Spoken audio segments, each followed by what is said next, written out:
Orang harus paham ini. Assalamualaikum warahmatullahi wabarakatuh. Warganet yang berbahagia, kita bersyukur hidup di Indonesia sebagai negara yang merdeka, sebagai tanah air kita.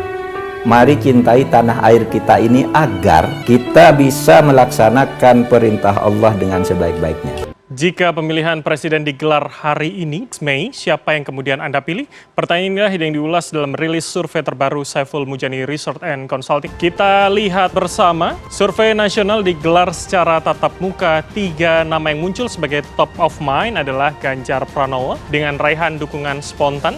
Ini di angka 24,6%, dan kita bisa lihat di posisi kedua yaitu Prabowo Subianto dengan raihan 17,2%, lalu Anies Baswedan adalah sekitar 10,7%, yang artinya masing-masing antar calon ada rentang sekitar 7%, baik dari Ganjar ke Prabowo maupun Prabowo ke Anies Baswedan, yaitu rentang yang sama sekitar 7%.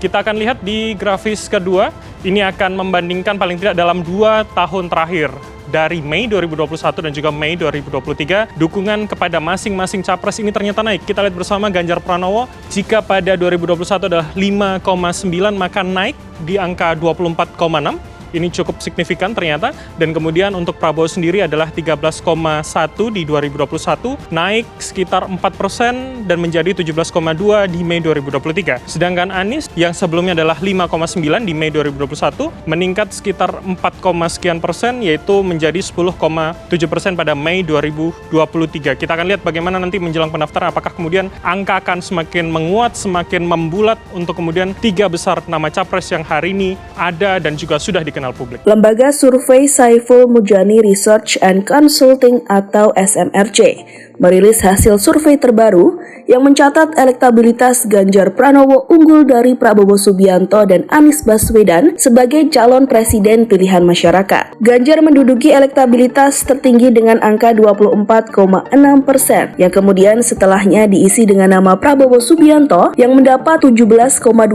suara, dan di peringkat ketiga ada Anies Baswedan yang meraih angka 10,7% suara. Denny menjelaskan bahwa jarak perolehan suara antara Ganjar dengan Prabowo sekitar 7%. Demikian pula dengan selisih dukungan suara untuk Prabowo Subianto dengan Anies Baswedan. Yang menarik dalam survei SMRC kali ini, yakni nama Joko Widodo turut mendapat dukungan sebesar 4% suara responden, disusul dengan Ridwan Kamil yang meraih 2,7% dukungan responden, dan Sandiaga Uno yang memperoleh angka 1,1% suara responden. Survei SMRC terbaru kali ini melibatkan sebanyak 1.200 responden yang diwawancarai langsung secara tatap muka. Sampel responden dipilih secara acak menggunakan metode Stratified Multistage Random Sampling. Diperkirakan margin of error sekitar 84% pada tingkat kepercayaan 95%. Pada saat yang bersamaan, kalau Nasdem ngotot dengan Anies Baswedan, itu menegaskan bahwa pernyataan Prabowo, pernyataan Surya Paloh, mereka akan menghormati pilihan politik masing-masing akan terjadi.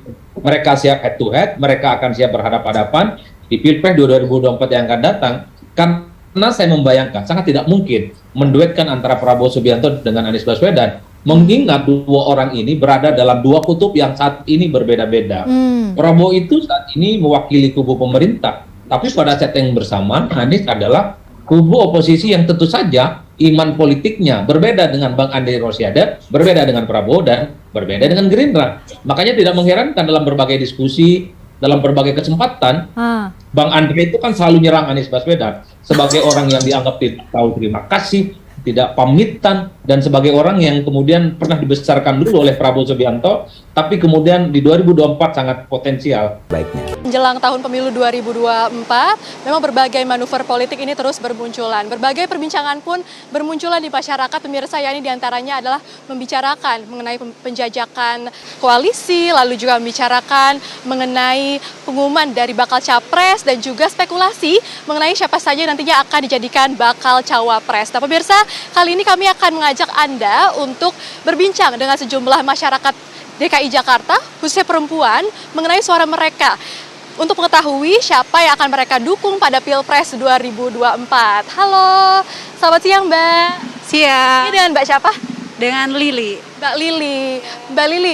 Mbak Lili ikutin gak sih berita tentang Pilpres 2024? Untuk saat ini jujur ya, karena kesibukan juga jadi belum terlalu ngikutin buat politik. Nah, Ini kan sebelumnya memang beberapa tokoh yang sudah dideklarasikan akan menjadi bakal capres adalah Anies Baswedan dan Ganjar Pranowo. Menurut Mbak Lili, selain dua tokoh itu ada lagi nggak sih yang berpotensi untuk jadi bakal capres?